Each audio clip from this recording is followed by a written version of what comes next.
RTP. Ya está con nosotros la asambleísta Inés Alarcón. La vemos en pantalla, 8:48. Vamos a tratar de ser breves porque tenemos poquísimo tiempo. ¿Cómo está, asambleísta? Buenos días.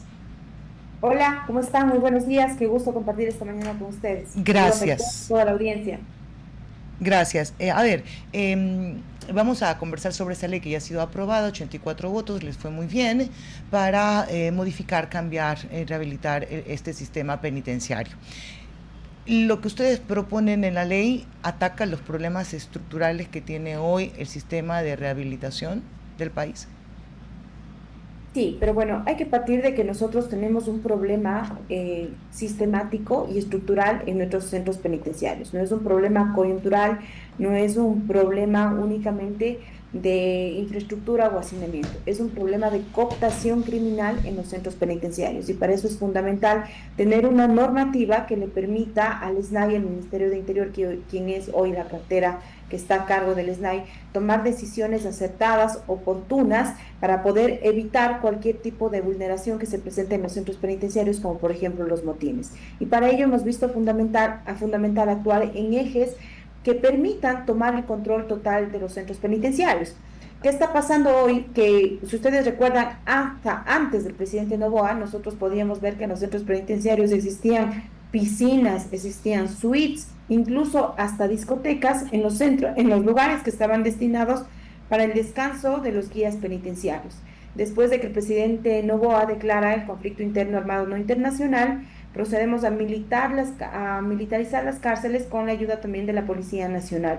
Y esto lo que ha provocado es tener sí el control de los centros penitenciarios, pero no es una solución definitiva, porque las actividades de la Policía Militar y de la fuerza militar ya están delimitadas cuáles son sus funciones, uno seguridad interna, lo otro seguridad externa, pero lo que buscamos hoy es tener una normativa que esté conectada a lo que necesitan los centros penitenciarios, pero que sobre todo le permita tener primero un conocimiento de lo que sucede internamente a través de la inteligencia penitenciaria. Ustedes recordarán que nosotros en la ley de inteligencia ya incluimos la inteligencia penitenciaria, pero lastimosamente la Corte no se ha pronunciado acerca de esta normativa y por eso hemos visto fundamental Ok. ingresarla en esta. Asambleísta, usted bien define, pero yo inicié haciéndole una pregunta, si esta ley ataca los problemas estructurales. Insisto, esto no va a ser en un pestañeo, pero si ataca realmente el problema, por ejemplo, de la ubicación, de la construcción, del acceso, de la distribución de presos, de la seguridad propia del centro de rehabilitación. ¿Ataca o no? Justamente, a eso iba, ¿no? Ok. Y existen 5 ejes fundamentales. El primero, que es la inteligencia penitenciaria. Segundo, el uso legítimo de la fuerza, que es fundamental para nuestros guías penitenciarios. Tercero, la reubicación o la reclasificación de los privados de libertad de acuerdo a parámetros estrictos que maneja el SNAI, como por ejemplo lo que es el riesgo de fuga, lo que es la capacidad de reorganización, si es o no una cabecilla de un grupo de delincuencia organizada. También cubrir el déficit de cuerpo penitenciario que hoy existe, alrededor de 10.000 guías penitenciarios hoy hacen falta en los centros penitenciarios y por eso hemos visto fundamental que actúe de manera temporal los efectivos en servicio pasivo, tanto militares o policiales, y sobre todo hemos visto la necesidad del trabajo interno de los privados de libertad. Antes que vaya, porque yo sé que usted quiere profundizar en eso, déjeme regresar un poquito nada más. Para la reclasificación de las personas privadas de la libertad y para fortalecer el sistema de guías penitenciarios, ¿era necesaria esta ley? ¿Hoy estaban limitados para poder hacerlo, asambleísta? Sí, justamente para Ajá. lo que es el tema de la reclasificación, nosotros hemos puesto en nuestra normativa que debe ser de manera radical los parámetros que se deban utilizar. ¿Qué está pasando hoy? Que, por ejemplo, un PPL tiene su núcleo familiar, por ejemplo, en Cuenca. Entonces, él puede ser un PPL que sea el cabecilla, el más peligroso, el más sanguinario, pero tiene su núcleo familiar en Cuenca, entonces lo destinamos a la cárcel de Turi, por ejemplo. Entonces, desde ahí comienza a operar, desde ahí comienza a hacer cualquier tipo de acción que lo que hace es sembrar el miedo en las calles. Entonces, hoy le damos la facultad completa al SNAI y al Ministerio de Interior para que pueda reclasificarlos de acuerdo a los parámetros que le acabo de indicar, ¿no? El nivel de organización, la jerarquía que tenga dentro de una estructura criminal, por ejemplo, la capacidad para reorganizarse y para cooptar y contaminar a quienes están ahí por delincuencia común. Y justo en ese punto, en estos dos primeros ejes quería ahondar. Muy buenos días, ¿cómo está, asambleísta? Eh, en primer lugar, ¿cómo puedo yo, justamente a partir de lo que se ha señalado, de la diferenciación del sistema ya implementado con los centros anteriores y, por ejemplo, la nueva cárcel del Encuentro, la nueva cárcel cercana a la provincia de Santa Elena, ¿cómo puedo yo replicar lo que está pasando en el Encuentro, que hay un real aislamiento en telecomunicaciones, una real, digámoslo así, Aislamiento. aislamiento de los privados de libertad? ¿Cómo diferencio eso y cómo reordeno lo que ya tengo si el problema, aun cuando se ha mitigado en cuanto a motines, se sigue generando alrededor de teléfonos, de comunicaciones, incluso de personas que acceden a cuentas? ¿Cuál es el plan que hay y la asignación presupuestaria de cara a la implementación de la ley? Mire, nosotros entendemos que hay un problema estructural y eso es lo que usted acaba ahora de enunciar, ¿no? El tema de que siguen habiendo celulares, el tema de que siguen habiendo incluso fallecidos dentro de los PPLs por esta disputa de poder que existen en los centros penitenciarios, pero justamente para allá vamos, ¿no? Bueno, tratemos de cubrir el déficit penitenciario de guías penitenciarios a través de los efectivos policiales y militares, mientras los guías penitenciarios están capacitándose y profesionalizándose, pasando pruebas de confianza, teniendo requisitos mínimos para poder ingresar. Y también cómo controlamos esto y cómo lo hacemos que funcione y partiendo desde la cárcel del Encuentro es eso, no teniendo el control total el Estado sobre los centros penitenciarios. Nosotros le hemos dado un tiempo de 36 meses al Ministerio de Interior para que ejecute la política pública. Serán ellos quienes destinen los presupuestos necesarios para poder cumplir con la normativa que hoy hemos entregado al Ejecutivo. ¿Cuánto estiman ustedes presupuestariamente? Y lo digo con muchísima prudencia porque hemos estado, no particularmente este gobierno, sobre todo los dos anteriores inmediatos, en una permanente discusión de si es menester o no implementar dinero en la política de rehabilitación social, ¿no? Pasamos de un recorte a otro, de un cambio en las competencias. Hoy ustedes con esta ley, por lo menos filosóficamente, repotencian al SNAI, dándole incluso competencias que les permite a ustedes modificar la estancia de los presos sin requerimiento de autorización judicial permanente de jueces. Pero ahí viene la pregunta: ¿cuánto estiman ustedes como asamblea, sin perjuicio de la implementación de la política pública, que en presupuesto se va a requerir? Más aún, por ejemplo, y ya podemos pasar con la propuesta de la remuneración, porque vamos a tener que hacerlo de alguna manera correlativo a un economato o a la sustentación de los presos dentro, ¿no? Bueno, sí, nosotros dentro de la legislación como tal no podemos establecer presupuestos o que haya un impacto presupuestario dentro de las normativas, es una competencia que le pertenece únicamente al Ejecutivo. Nosotros lo que le damos es una herramienta, una hoja de ruta o la creación de la política pública y quien ejecuta a través de presupuestos es la cartera como tal. Porque si tú miras, por ejemplo, en nuestros ejes hablamos de cubrir el déficit de guías penitenciarios con policías de servicio pasivo, ese presupuesto ya está en la cartera del Estado. Lo que hay no ha habido el personal para que pueda ingresar y hoy lo estamos supliendo con el personal militar y policial de servicio pasivo. El uso legítimo de la fuerza es únicamente entregarle esta facultad para que puedan hacer uso los guías penitenciarios.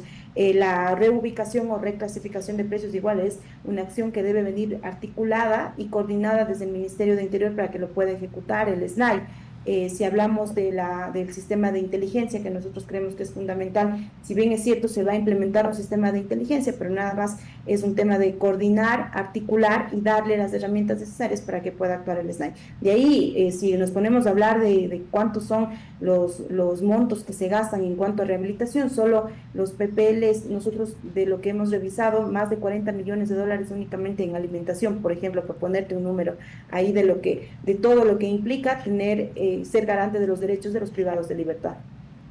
Sabe que me parece interesante lo que dice, pero tengo una duda, a ver si me ayuda. Yo creía que cuando se hacen las leyes sí se debe considerar el presupuesto, porque si no, no incluido, sino que sí existe el presupuesto como para poder ejecutarlo, porque a la final de repente termina solamente en ley muerta. Y usted como asambleísta sabe que hay cantidad de leyes que son inaplicables, porque suenan lindo, pero no funcionan. Sí, bueno, por eso justamente hay que revisar la viabilidad de la normativa cuando uno está en la construcción de la misma. De Ahora, hecho, le decía Nino, y para enganchar en lo que usted quiere hablar, que es sobre el trabajo para las personas privadas de libertad. Si bien hay que generar un reglamento al respecto, ¿cómo va a funcionar o cómo tienen idea ustedes de que debe funcionar? bueno, partiendo desde que debemos entender la rehabilitación como Ujú. la dignificación de la persona a través del trabajo. Si bien es cierto, han habido políticas que se han realizado en años anteriores, pero no con el fin de sustentar ningún tipo de gasto. Entonces, lo que nosotros hoy estamos proponiendo en esta normativa es que quienes realicen estos trabajos puedan sustentar su estancia en los centros penitenciarios. Son millones de dólares que el Estado, como garante de derechos de los privados de libertad, recordemos que ellos incluso se encuentran en atención prioritaria, el Ecuador gasta, ¿no? Gasta en los privados de libertad.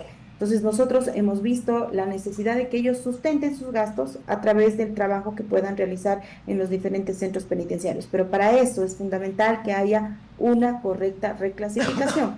Mire, por ejemplo, hoy el 52% de los privados de libertad se encuentran sin sentencia, por ejemplo.